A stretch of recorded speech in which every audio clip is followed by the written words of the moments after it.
Hello guys, today I'll be reviewing the i5 Hip Dac 3. I have always been excited about the i5 products in general. One of the big reasons is the Xbase button the i5 products have, any i5 products have. I have always wondered as to why more companies don't do something similar like this, like adding a bass boost physically. It's such an awesome feature to have in my opinion. This is my first time testing a feature like this and it lived up to my every expectation. Also, this is my first time testing an i5 product, so let's find out more about it. Before I start the review, I would like to say huge thanks to i5 Audio for sending me this review unit. But all the thoughts and opinions you're about to hear are my own. As usual, since this is not an IEM review, the format of the review will be a bit different and it will just follow a chronological order about me explaining the product and as to how I perceived it. It looks awesome. It looks like a flask, and every time I used it in front of anyone else, they were quite curious and would always ask questions about this. The device is built like a tank, although the full metal body does make it a tad bit hard to use it without a case, and you could easily ding the edges or something like that when using it daily. It comes with the Xbase button, which gives you that 10 dB of bass. This is the Xbase button, this secondary button, and it gives you plus 10 dB of bass. The power match button, which is beside the Xbase button, which is basically a high and low gain switch in i5 words. The IE match switch, which gives you minus 12 dB of power over here.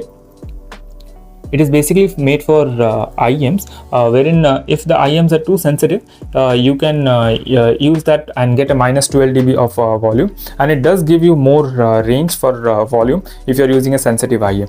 I highly suggest using that when you're using IEM so that you get more range, and also if there is any hissing, which I did not find, it can be mitigated with that. The 3.5mm has 280 milliwatts and the 4.4 has 400 milliwatts. If I'm not wrong, these are the same power figures as the i5 Hip Dac Gen 2. It would have been nice to see a tad bit more power this time around, but that's okay, I guess, because these have powered all the IEMs and all the headphones I have tested without any issues, and that is from the 3.5mm jack. The single ended of the Hip Dac is something what i5 calls the S-balanced, where they state that you get all the power of the balanced without the drawbacks of the balanced. The Hip Dac 3 has 2200 mAh of battery, which i5 states should last up to 12 hours. On my testing of the DAC, I used a Moondrop Chew 2 via 3.5mm at around 30% volume in low gain mode without Xbase and with iMatch on. I got around 13 hours. The orange color of the Hip Dac 2 was really funky and I quite liked it, but it also probably would make it stand out too much.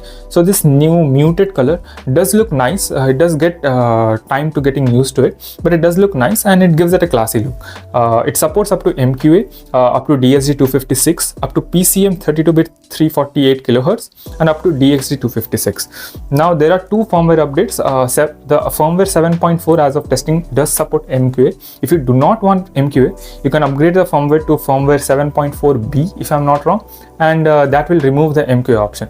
So you could do that. I'm using the stock firmware, which is a firmware 7.4. There is a minor channel imbalance at the beginning of the volume range, but it quickly disappears. It is not a range where I would typically hear anything, but it's just a very faint channel imbalance. If I'm not wrong, this existed in previous model too. It's not the volume range I would generally listen to, thankfully, so that goes away quite quickly. And if I go a bit more, then that channel imbalance goes away completely. On the back side, it has two USB ports, and they have moved from the USB-A port. As you can see, it has two USB ports. One is for charging and one is for connecting it to your device like a smartphone or computer. And also it comes with a box with a USB-C to C cable, a USB-A to C cable, and also USB-C to Lightning. So it is very nice to see that they have covered all the bases over here. You can use the Hip Dac 3 and simultaneously charge it via the charge port. One of the reasons the charge port is separated because so that it can continuously get clean power, something akin to the Muse Hi-Fi M4. Now, talking about the biggest negative point of the Hip Dac 3, it is probably this volume knob. Well, let's talk more about it.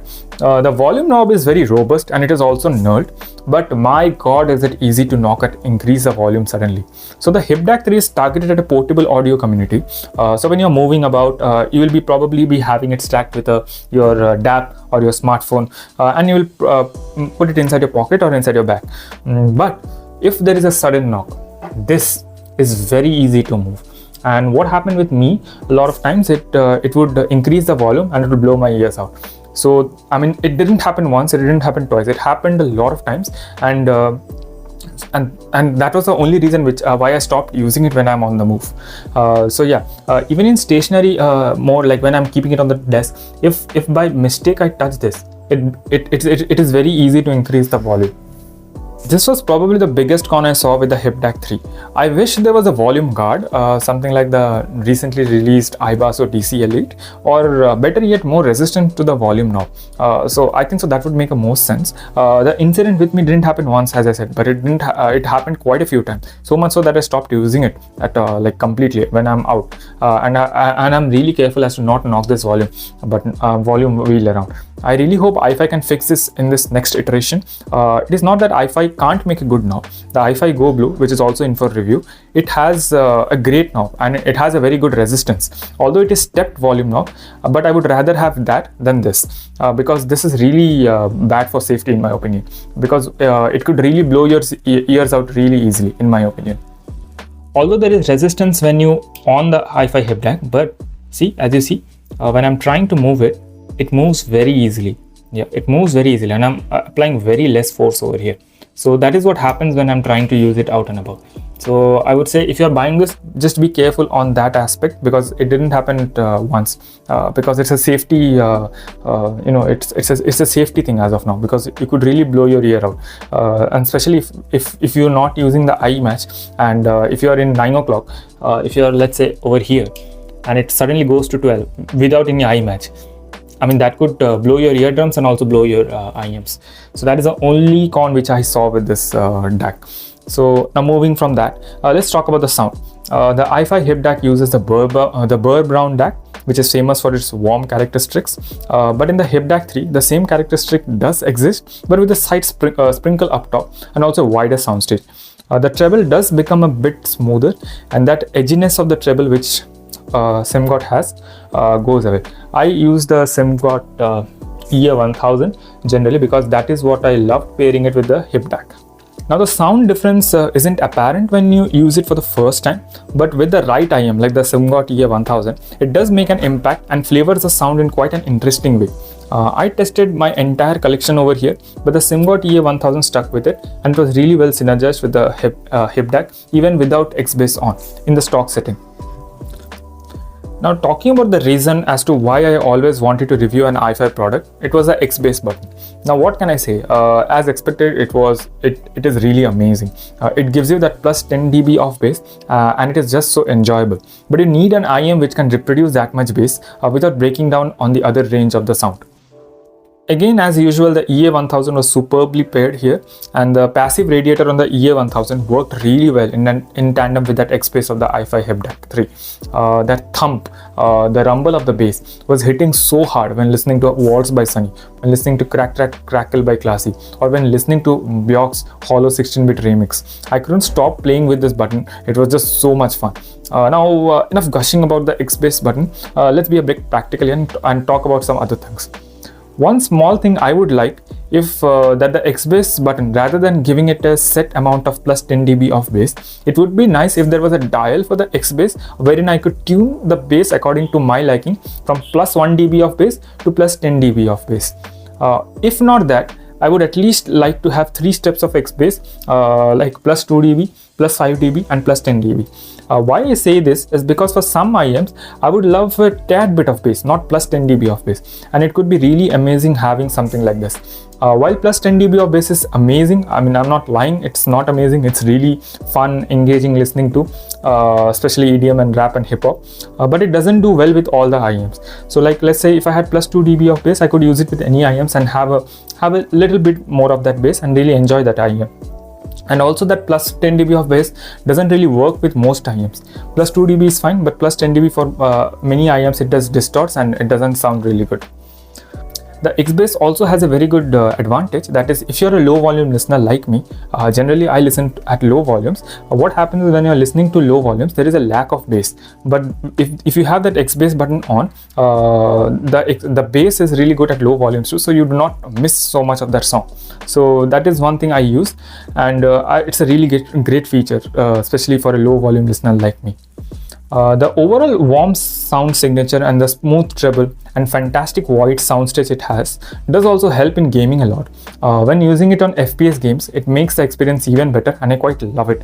Now, I would also love if Hi-Fi added the Xbase button, which the Bluetooth counterpart Go Blue has. It basically gives you an enhanced soundstage.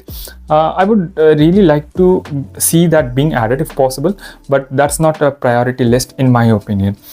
Now, another complaint, or rather shall I say suggestion, not only me but many other has, is adding Bluetooth to this. I have seen numerous complaints on Japanese audio Twitter space and even on various comments on the Hi-Fi Audio Hip Dac 3, is many would love to own this, even me, if this had Bluetooth. Basically if this was Bluetooth, I could put this in my pocket and I could control it with my phone and have that Xbase on. Since this is not Bluetooth, I have to have a wired connection. So it does make a bit tedious handling it around a bit. I know I've suggested a lot of things which Hi-Fi shall add, but to be honest, if Hi-Fi does ever does that and does add those features, they would take an even great device to even greater step. And I know it would come at a cost of price increase, but I think so it will be so worth it. If in all the features, 2 features if they could add is at least 3 steps of Xbase and also adding Bluetooth to this. That would be really awesome. Although if I'm not wrong, if it does happen, it does put their higher priced Hi-Fi Griffon in a weird place. So, but I personally like this whiskey flask design. I would say this looks more hip, pun intended. Yeah, so I will leave a small graphic as to what all the LED indicators of the Hip Dac means, so you can pause it and read it. Yeah, so it'll be over here now. To finish my review of the Hip Dac 3, well, what can I say? I love it. If I ever have the best devices to suggest to someone, the Hip Dac 3 would probably be in top of the list. Hi-Fi has done an excellent job with it, especially with the implementation of the Xbase button. It's a fantastic device, and with the right IEM or headphone, they do work and sound fantastic.